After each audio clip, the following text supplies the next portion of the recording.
Finidi George and the football players right there talking about the Super Eagles are very optimistic and they are prepared ahead of that task against the Benin Republic.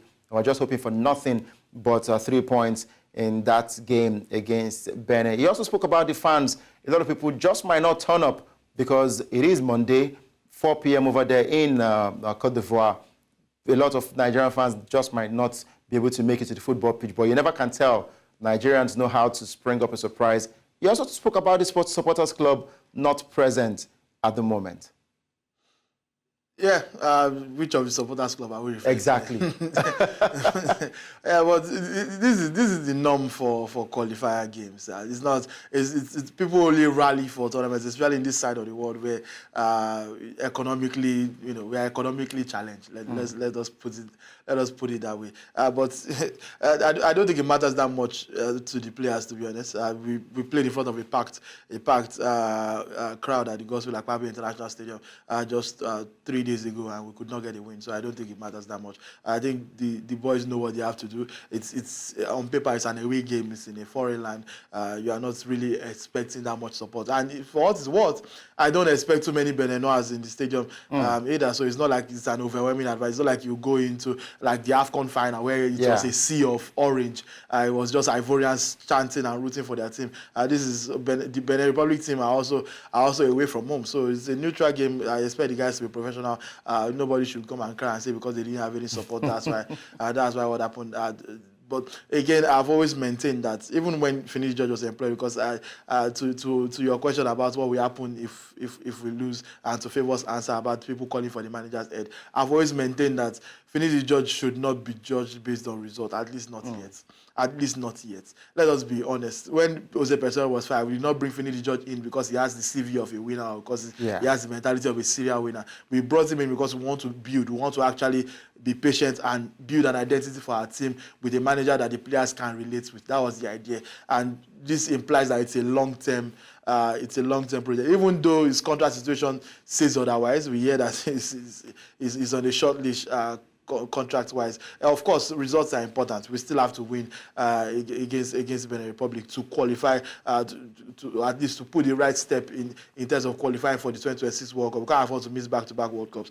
But if we do, I want people to keep in mind that Finidi George did not start this qualification campaign. He didn't drop points at home to Lesotho in Abuja. He didn't drop points away to Zimbabwe. That was Jose Pessoa. So he came into the team already at a disadvantage. Let us keep that in mind.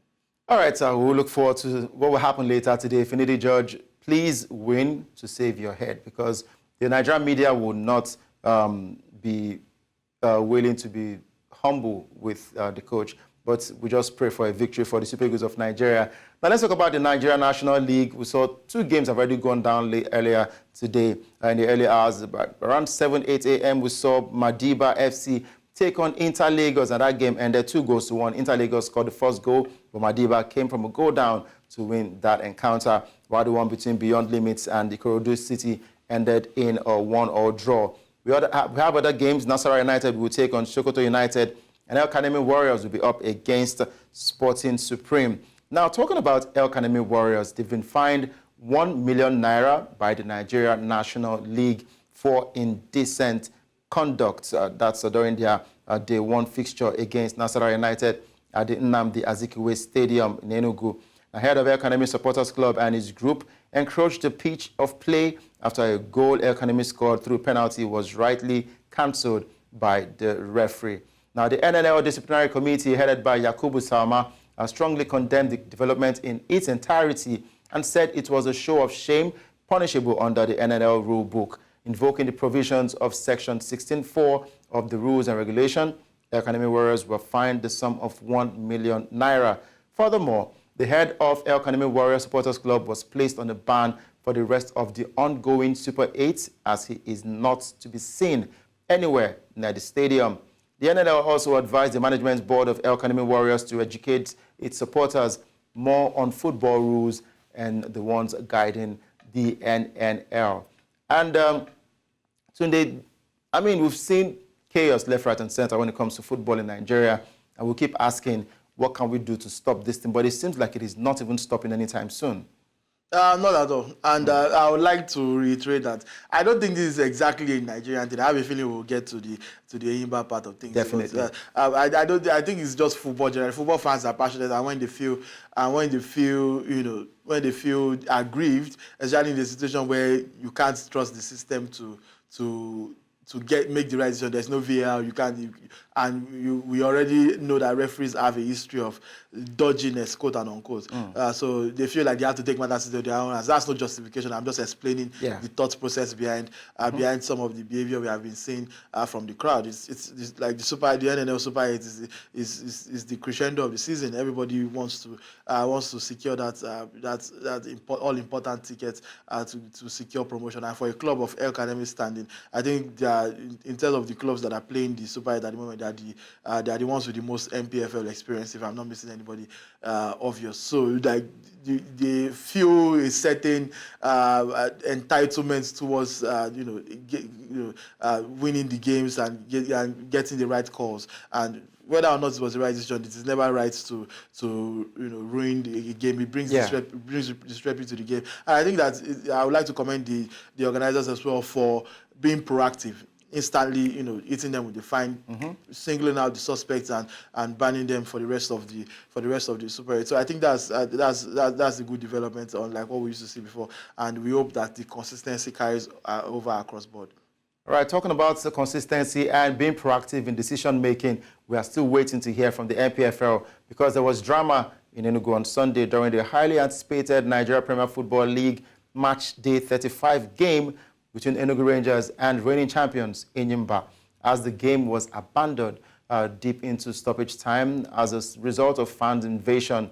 With the game still goalless in added time, Central referee John Ojele awarded the home side a penalty, but the away fans were said to have invaded the pitch in protest, leaving the game abandoned. The reverse fixture in Aba ended in a draw. Both sides were unable to breach each other's defenses until the drama, leaving the title race as it were, with Rangers still in the lead with 62 points, while Enyimba follows closely with 60 points.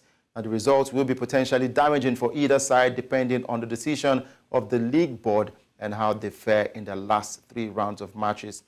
We saw what happened in that game between Enyimba and Rangers.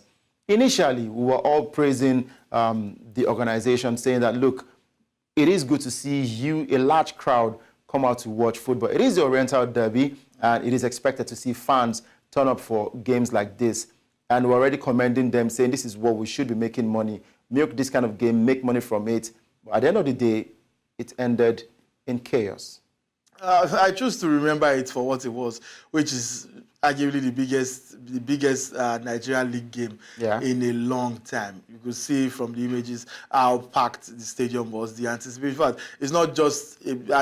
Fans struggled to get into the stadium. Yeah, and then the intro, the gates open or nothing. Tickets were sold and people were buying tickets and struggling to get into the stadium to find good seats. The game was causing traffic. That's the magnitude. When you mix 2 key factors, rivalry between these 2 clubs and the fact that they are both in the title race, it just brings everything to a head. And I'm glad to say also it helps that European football is not in session at the moment. So I'm glad for the good side of it. Also, both teams used their social media very well to really push this game. I'd been the entire week leading up to the fixture. I've been seeing the Rangers and Enyimba posting on X talking about building anticipation for the game. But it is sad that it ended. The biggest MPFL night that we can remember. I think that definitely the biggest since the last Super 6 of last season when Enyimba were crowned champions. But the fact that I ended this way, I'm choosing not to let it taint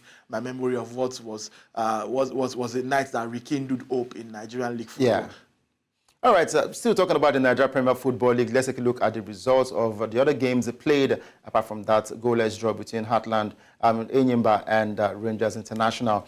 We saw Abia Warriors and the Bendel Insurance play out a goalless draw. Remo Stars lost to Lobi Stars, 3-2. Remo Stars also wanting to win the NPFL title this season. Bayelsa United and Sporting Lagos played out a 2-2 draw. It was Heartland defeating Doma United by 3-1. Rivers United beats Shooting Stars 1-0, and Sunshine Stars defeated Akwa United 2-0. Now, talking about that game between Heartland and Doma, after they lost that game on March 35. Doma United were involved in an accident. A few minutes ago, we heard the breaking news that they were involved in an accident along Makurdi Lafia Road on their way back to Gombe. The bus somersaulted several times, but it is a soothing relief that no lives were lost. Now, many of the players were injured and they have been rushed to the hospital for treatment. This is quite a sad development, Tunde, when it comes to how safe our roads are, especially when it comes to these football players. Yeah, I don't know. Well, I do know. It's because the financial side of things. But again, this is 2024. Why are our clubs, still plying the roads when regular people avoid long distance journey because everybody knows it's a thing of public knowledge that the roads are not safe at the moment. This is not the time to point fingers. So it's an unfortunate situation. But like you said, it's a huge relief that no lives were lost. The injuries are being tended to, and we hope that everybody come out of this safely. I don't know what this means for Doma United's season, but life is the most important thing first. Definitely, we'll sort through that later and get to know what that means for the team that was just recently promoted back to the NPFL. All right, for Doma United, we say a sad one for them, but we're glad there was no casualty in that accident. Well, let's wrap up the show with the world of basketball, and it has to do with the NBA playoff finals. My predictions have been right on point. The Boston Celtics look very unstoppable this season. They've been consistent for 2 seasons now, and yet again, they played against Dallas Mavericks, and in Game 2, it was the Boston Celtics who took that comfortable 2-0 series lead over the Dallas Mavericks after taking Game 2, 105 to 98 points on Sunday. It was an all-rounded team win for the Celtics, who had 5 different players in double figures on the night. Now, the Celtics will now hit the road after taking the first 2 games at home, and they'll look to continue what has been an impressive stretch of games. Tunde, the Celtics this season, they've proven themselves worthy champions, but it is 2-0 in the series, but the tables can still turn. But with this Celtics team, do you think the Mavericks can turn the tide? I came into this series supporting the Mavericks, of course. Really? Yes. And how dare you? And as tempted as I am to switch my prediction, I'm sticking with the Mavericks. I think the Mavericks will take the 2 games back. No. And by Game 4, it will be a tie. Sorry to cut you, Tunde. If you had seen Game 1 and also Game 2, you would have said that, look, there was it was sad to see how the Mavericks performed because it looked like they had no answers to the Boston Celtics. Yeah, the Boston Celtics are just too good. And lots of people actually doubted them coming into these finals because everybody felt their path to the finals was easier. Taking on Cleveland in the first round, Miami in the first round, Cleveland in the second round, and Indiana Pacers in the Eastern Conference Finals. They were at the moment they are 14-2 in the playoffs. They've only dropped 2 games in the entire playoffs. So a lot of people thought that when they face the Dallas Mavericks, who had a significantly harder route to the finals, and of course everybody knows historically the West is always tougher and harder and stronger than the East. So everybody thought that it was going to be balanced. So far, in admission, the first 2 games have not been balanced whatsoever. And the Boston Celtics have instantly proven that they are a much deeper team and they will most likely win this series. You look at Kristaps Porzingis coming back from injury, missing 8 weeks and coming back, dropping 18 points in the first half, 3 blocks. And it's just they have so many guys that can hurt you. You look at the clutch plays from guys like Derrick White on both ends of the court, defensively and also contributing double figures in terms of points. Dallas had no answer for that. But also, from a Dallas perspective, they lost this game by 7. Kyrie Irving did not play well. Derek Lively still has not been able to start games since he came back from his concussion injury after taking a knee to the head by Rudy Gobert in the last round. And they are still close enough. At halftime, this game was tied, and Luka Doncic has been playing his behind off. Someone like Jason Tatum, for example, can afford to not play well, and the Celtics will still win. Jason Tatum has shot under 40% from the field 6 times in this playoff already, 6 times, and they've won all 6 games. And it's supposed to be their best player. So if your best player can have 6 bad games in one single playoff run, and you win all 6 games, then that's one of the best teams in the history of basketball, not just in these playoffs, but they still need a championship leadership to crown that. And I don't think Dallas is going to make it easy. I don't see them going to Dallas to pick up a win. At least not in this stretch. I think the Mavericks, Jason Kidd is known to always take it easy in the first game. Use the first game to identify your opponent's weaknesses, and they played better in the second game, even though they still lost. And now they go back to Dallas. They have 2 games in front of their home crowd, and I think that they will win both, and we have a series again. All right, so we'll have a series again, but I'm still saying the Boston Celtics will pick one win in the home of Dallas, then it will become 3-1 in the series. Then in Game 5, it will just end right there. So I'm quite hopeful that we'll go all the way for the Boston Celtics this season. But yeah, Tunde believes that it will be 2-2 after the 2 games at the home of Dallas Mavericks, and it surely makes it more juicier to see that game go down the wire. I'll say thank you very much, Tunde Young, for joining us today, and it's been an amazing time having you on the show with all your beautiful analysis. Thank you very much for having me. Pleasure. And of course, we also had Favour Itoa, who joined us all the way from Abidjan, Cote d'Ivoire, ahead of that game between Nigeria and the Benin Republic. And of course, the fans are hopeful that Nigeria will win that game. But forget not raw, he surely would want to bite Nigeria with a draw or a win. I'm Udoka Njoko saying thank you very much for watching the show today. Keep it locked down to News Central TV because we give you the best when it comes to TV programming. Do enjoy the rest of your day.